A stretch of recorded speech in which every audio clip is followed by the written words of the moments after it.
छत्रपती शिवाजी महाराजांच्या वक्तव्याबद्दल बागेश्वर बाबांनी माफी मागितली. कोण बागेश्वर हा आमच्यावर महाराजांवर बोलणारा? बागेश्वर महाराज हा शिवाजी महाराजांच्या तळपायाची खरड नाही आहे.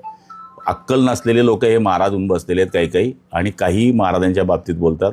अभ्यास असेल तर बोलावं, नाहीतर बोलू नये. शिवाजी महाराज म्हणजे काही नाणं नाही आहे इकडून घेतलं आणि तिकडे फेकलं. याच्या पुढे असा बागेश्वर असेल, कोणताही सागेश्वर असेल, असे वाकडे तिकडे बोलले तर मग यांनाही आम्ही आमचा धडा शिकवू. या बोंधू बाबांना राज्यात कार्यक्रम घेण्यासच बंदी घालावी असं छत्रपती संभाजीराजांनी म्हटलेलं आहे. कोण बोंधू बाबा?